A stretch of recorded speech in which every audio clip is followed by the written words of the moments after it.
But well, I wanted to talk about a little bit of the just outright lies that we've been seeing.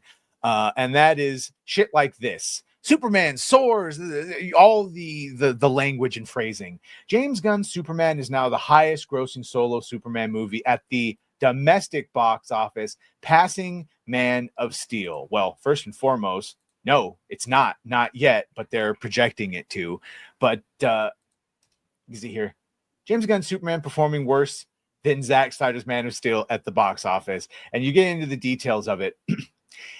In its first 18 days at the box office, Gunn's Superman grossed $292.4 million at the domestic box office.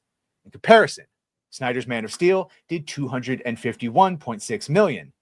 However, if you factor in inflation, which a lot of these shill sites don't do, if you factor it in, the domestic gross after 18 days comes to $350 million. I think we all know that $350 million is more than $292. That means that Man of Steel has outgrossed Superman by nearly $60 million at the domestic box office. But we don't even have to look there. We can just look at that pesky little international. Yes, and I not know. just inflation, but take your price up. So even if the number with inflation is the same, it's still less people going to see it. Even if we say congratulations, somehow the domestic one is true.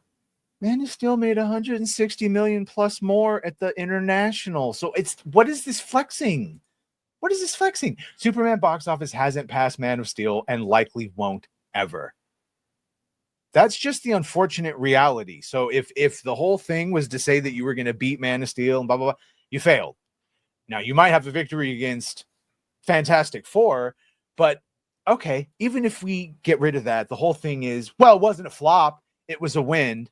No, it was not a flop. Or it was not a win. It was a flop. Here, sorry, I've got the Dave Cullen, not friend of the channel, but hopefully one day.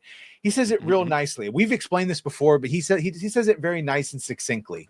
Secondly, and it's shocking the amount of people don't realize this, cinemas don't put films on out of the goodness of their hearts. They split the revenue with the studios.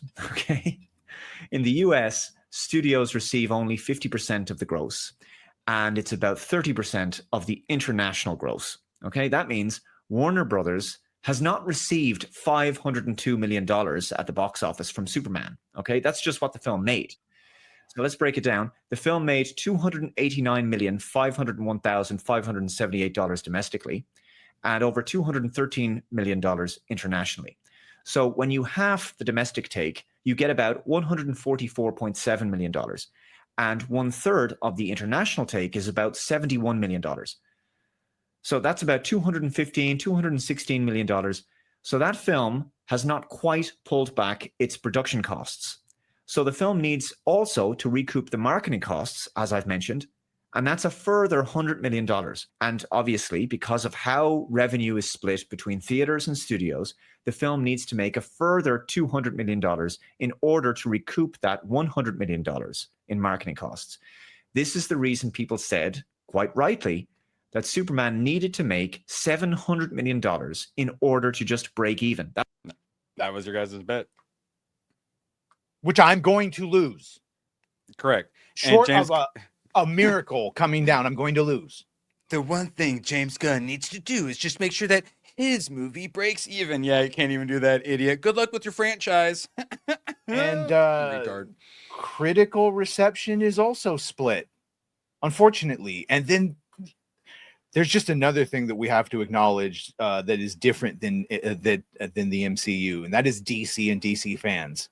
Unfortunately, DC fans are fucking split down the middle between Snyder and Gunn styles, and then the people that want that they maybe are not either of those sycophants, but they want a more lighter, more, because you can find it both examples in comics, and the ones that want something more serious. Some alms for the poor.